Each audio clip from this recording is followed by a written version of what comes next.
नमस्कार, स्वागत है आपका यूपी ताजा न्यूज पर। आज है 12 मई 2025 बैसाख पूर्णिमा। मैं हूं संजय सिंह महान और आप देख रहे हैं हिंदुपुर महोबा की ताजा खबरें। सबसे पहले शुरुआत करते हैं देश प्रदेश की बड़ी खबरों से। ऑपरेशन सिंदूर, पाकिस्तान के 40 सैनिक अफसर ढेर। भारत सेना ने ऑपरेशन सिंदूर में पाकिस्तान को करार जवाब दिया है। इसमें पाकिस्तान के 40 सैनिक और अफसर मारे गए हैं। सेना को जवाबी कार्रवाई की पूरी छूट दी गई थी। भारत ने साफ कर दिया है कि अब पाकिस्तान से सिर्फ डीजीएमओ स्तर पर वार्ता होगी। सीज फायर तोड़ा तो मिलेगा कड़ा जवाब, भारत की चेतावनी। भारत ने कहा कि अगर पाकिस्तान फिर से सीज फायर तोड़ेगा तो उसे कड़ा जवाब दिया जाएगा। दूसरी ओर पाकिस्तान ने कहा कि वे सीज फायर पर ईमानदारी से कायम रहेंगे। पीएम शहबाज शरीफ ने एक बार फिर अमेरिका के राष्ट्रपति डोनाल्ड ट्रंप की तारीफ की है। रक्षा मंत्री ने लखनऊ में ब्रह्मोस यूनिट की शुरुआत की। लखनऊ में ब्रह्मोस मिसाइल यूनिट का उद्घाटन करते हुए रक्षा मंत्री ने कहा कि अब सेना की धमक रावलपिंडी तक सुनाई देती है। आईपीएल 16 मई से दोबारा शुरू हो सकता है। पाकिस्तान के साथ तनाव के चलते रोकी गई आईपीएल लीग अब 16 मई से फिर शुरू हो सकती है। बांदा में आत्महत्या मामला, पहले पत्नी की हत्या फिर की थी खुदकुशी। बांदा की आत्महत्या मामले पोस्टमार्टम रिपोर्ट में खुलासा हुआ कि युवक ने पहले पत्नी की हत्या की, फिर खुद फांसी लगाकर जान दी। इस हादसे में एक मासूम बच्चा भूख से मर गया। उत्तर प्रदेश में बिजली दरें सितंबर से पहले तय होगी। राज्य सरकार ने संकेत दिए है कि उत्तर प्रदेश में बिजली की नई दरें सितंबर से पहले घोषित कर दी जाएंगी। प्रयागराज में 11 आईपीएस अधिकारियों का तबादला, पुलिस कमिश्नर भी बदले। प्रयागराज समेत राज्य के 11 आईपीएस अधिकारियों के तबादले कर दिए गए हैं। हमीरपुर में कानपुर सागर हाईवे पर 6 घंटे तक लगा रहा जाम। डंपर खराब होने के कारण कानपुर सागर हाईवे पर 6 घंटे तक वाहन रेंगते रहे। हमीरपुर में आंधी बारिश से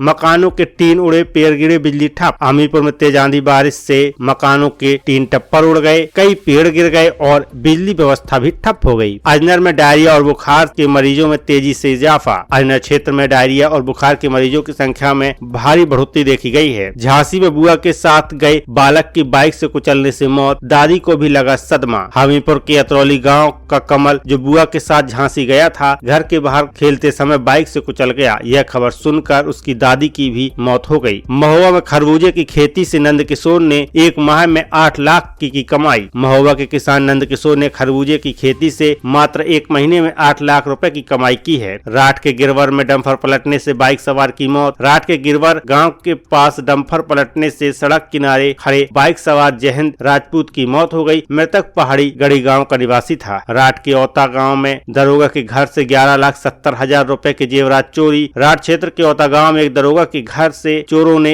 11,70,000 रुपए के जेवर व नकदी चुरा लिए। सरीला के करियारी गाँव में सांप के डसने से महिला आरती की मौत। करियारी गाँव में आरती नामक महिला की मौत सांप के काटने से हो गई। मौदा के सिजवाही गाँव में मारपीट के मामले में सोलर थाना अध्यक्ष कल्पना सिंह लाइन हाजिर। शोभा यात्रा के दौरान सिजवाही गांव में हुई मारपीट के मामले में कार्रवाई करते हुए एसपी हमीरपुर दीक्षा शर्मा ने सिसोला थाना अध्यक्ष को लाइन हाजिर कर दिया है। जरिया के शिवानी ने फिरोजाबाद में ईट भट्टे में लगाई फांसी। जरिया निवासी शिवानी ने फिरोजाबाद में ईट भट्टे में फांसी लगाकर अपनी जान दे दी। मुस्करा में पल्लेदास शिवचरण ने फंदा लगाकर दी जान। हमीरपुर में ई रिक्शा से दबकर अधेड़ अजय कुमार विश्वकर्मा की हुई मौत। भरुआ सिमीपुर मनरेगा में भारी धांधली। भरुआ सिमीपुर मनरेगा कार्यों में व्यापक अनियमितताओं की शिकायतें सामने आई हैं। मौधा बांध पेयजल योजना से राठ के लोगों को जगी उम्मीद, विधायक ने किया निरीक्षण। श्रीनगर में छात्रा से छेड़छाड़, विरोध करने पर पीटा। श्रीनगर क्षेत्र में घर लौट रही छात्रा के साथ छेड़छाड़ हुई, विरोध करने पर उसे पीटा गया। महुआ ब्रेकर से बाइक उछलने पर वृद्धा की मौत। महुआ ब्रेकर के चलते बाइक उछल गई जिससे वृद्धा की मौत हो गई। महुआ में सड़क हादसों में युवक समेत 19 लोग घायल। महुआ में विभिन्न दुर्घटनाओं में 19 लोग घायल हो गए, जिनमें से एक की हालत गंभीर बताई जा रही है। कबरई में टैंकरों के भरोसे जी रही 50,000 की आबादी। कबरई में जल संकट गंभीर रूप ले चुका है। यहाँ 50,000 की आबादी अब भी टैंकरों के भरोसे जीवन यापन कर रही है। आपका यूपी ताजा न्यूज पर खबरें देखने के लिए बहुत बहुत धन्यवाद। आप अन्य खबरों के लिए हमारे चैनल को लाइक शेयर सब्सक्राइब अवश्य करें।